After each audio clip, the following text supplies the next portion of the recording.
Tantangan hidup di dalam era kesehatan pada masa ini dikaitkan dengan kesehatan sangat banyak. Kalau kita lihat mulai dari bangun tidur saja. Pertanyaan saya, apa yang Anda pegang saat bangun tidur? Teknologi, kita langsung pegang HP.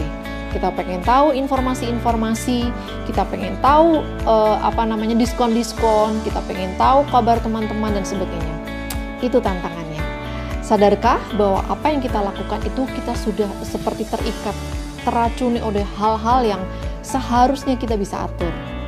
Kecuali itu tentu kita bisa tahu bahwa perkembangan atau kemajuan teknologi juga sangat merusak kalau kita tidak memanfaatkannya dengan benar. Dengan kecepatan tinggi, dengan kenyamanan, dengan kemudahan membuat kita malas. Sehingga tanpa menggeser pantat kita sudah dapat makanan, tanpa harus pergi-pergi kita sudah mendapatkan informasi yang sangat banyak. Kekurangan gerak tubuh menjadi tantangan yang sangat besar karena akan memberikan dampak yang buruk pada masa yang akan datang.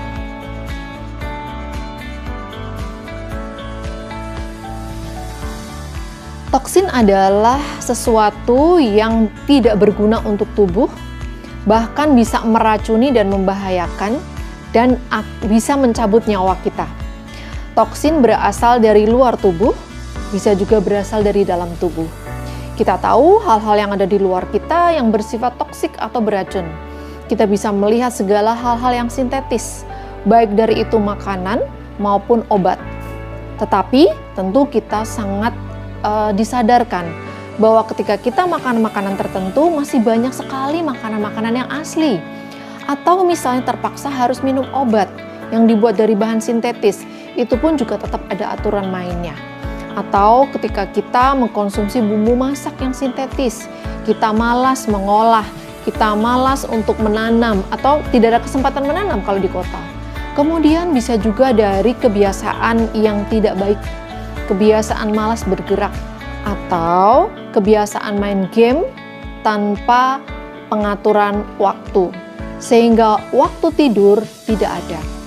Nah, ketika kita tahu bahwa hal-hal seperti itu adalah bisa meracuni tubuh kita, maka kita bisa mengantisipasinya. Tetapi sayang sekali, banyak orang sudah terjebak, banyak orang sudah terjerat dengan hal-hal yang membuat nyaman yang sebenarnya itu adalah racun.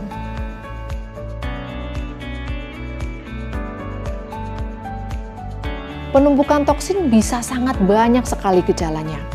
Kita bisa coba lihat atau bisa pikirkan sama-sama. Kita akan urutkan dari kepala. Ya. Apa yang dirasakan kalau misalnya kita mendapatkan toksin atau kita kekurangan zat atau antioksidan yang bermanfaat? Maka kita akan pusing kepala. Atau misalnya kita terlalu banyak melihat layar gadget, itu juga toksin ya. Mata kita menjadi lelah. Atau kita sinusitis, kemudian sering radang tenggorokan, kemudian misalnya bau, kita tidak pernah bergerak, duduk terus di depan laptop, maka bau kita menjadi kaku, otot-ototnya kaku. Turun lagi di dada misalnya, kita tidak pernah olahraga, ketika mendapatkan flu sedikit sudah sesak nafas.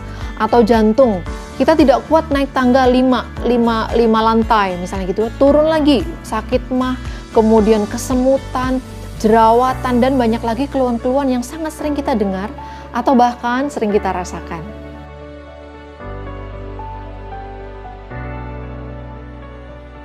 Peradangan adalah sebuah proses baik dari tubuh kita untuk memberikan tanda bahwa tubuh kita sedang tidak seimbang.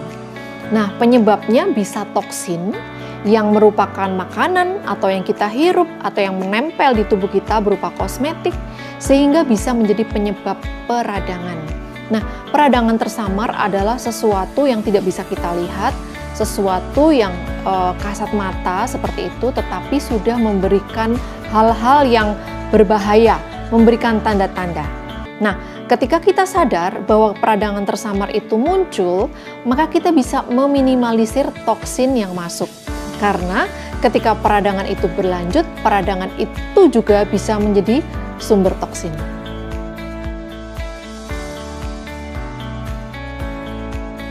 Lemak adalah makanan yang kita perlukan sehari-hari.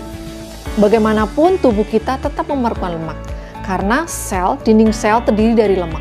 Kalau kita tidak punya lemak, maka kulit kita menjadi peot, kita tidak menjadi cantik lagi, kita juga tidak punya energi. Nah, bagaimana lemak itu bisa menjadi toksin? Kalau lemak itu menumpuk begitu banyak. Biasanya menumpuk di mana? Di lengan, kemudian di pinggul, di pantat, di paha. Kalau kita tidak mengelola makanan yang masuk. Oleh karena itu, lemak akan menjadi toksin, bisa menjadi racun di tubuh kita karena terlalu banyak dan akan menutupi organ-organ tubuh kita. Oleh karena itu sebenarnya lemak itu sendiri adalah bisa menjadi toksin dan bisa menjadi penyebab peradangan dan merupakan hasil dari peradangan tersebut.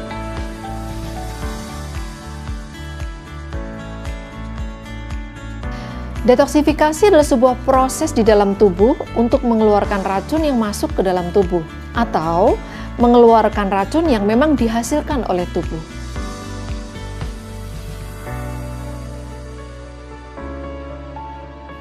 Program detoksifikasi adalah program alami tubuh kita.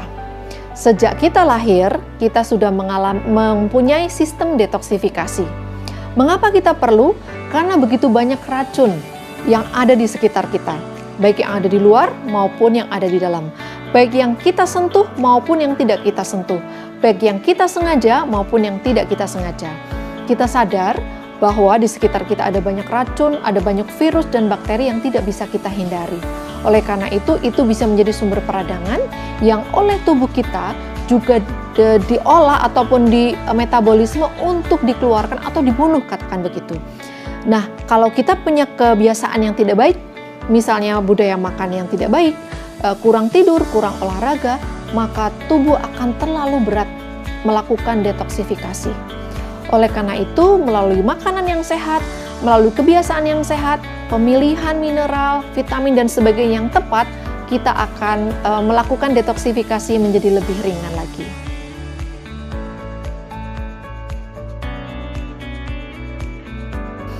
Program detoksifikasi bisa dilakukan oleh semua orang, baik yang sehat maupun yang sakit. Tentu lebih penting yang sehat, supaya orang sehat menjadi lebih sehat, yang sakit menjadi semakin sehat, gitu ya, menjadi sehat.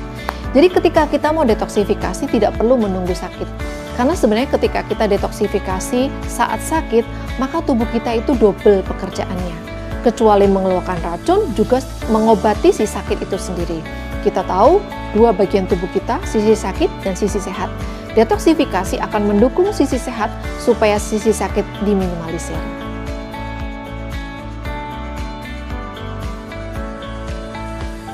Produk Sinergi memiliki kandungan yang lengkap, baik itu mineral, vitamin, protein, karbohidrat, kemudian lemak, dan yang lebih penting lagi adalah antioksidan. Kelengkapan nutrisi di dalam produk Sinergi akan meringankan kerja liver, dan penyerapan yang baik di dalam usus akan mempermudah penyerapan masuk ke dalam liver dan meringankan kerja liver untuk bekerja sebagai organ detoksifikasi.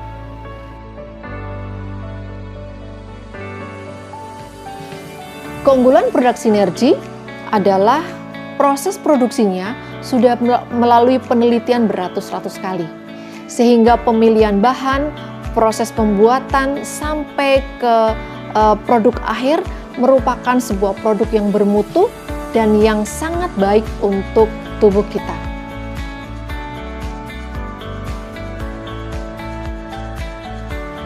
Program detoksifikasi bisa tidak menghasilkan apa-apa. Maksudnya tidak menghasilkan reaksi apa-apa. Bisa juga menghasilkan reaksi aktif atau orang mengatakan healing crisis. Misalnya pusing kepala. Nah, sebenarnya ini menjadi pertanda baik bahwa sedang diperbaiki. Tubuh kita sedang diperbaiki. Tetapi kalau misalnya sampai muntah-muntah, kemudian sampai lemas, maka yang kita lakukan turunkan dosis dan diuji coba dengan dosis yang kecil dulu. Masing-masing kita memiliki respon yang berbeda-beda. Sehingga kalau misalnya kita melakukan detoksifikasi, kemudian ada reaksi aktif, kita bisa mengantisipasi, lanjutkan. Asal kita mendapatkan penjelasan yang sejelas-jelasnya dari pihak yang memang memiliki pengetahuan tentang detoksifikasi tersebut.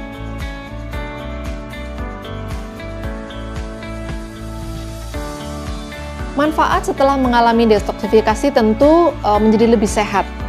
Kemudian hasil yang dirasakan, kita menjadi lebih bugar dan tentu kita menjadi lebih produktif. Artinya kita juga tidak akan merepotkan orang lain karena kita sehat, bahkan sebaliknya, kita bisa menjadi penolong orang lain.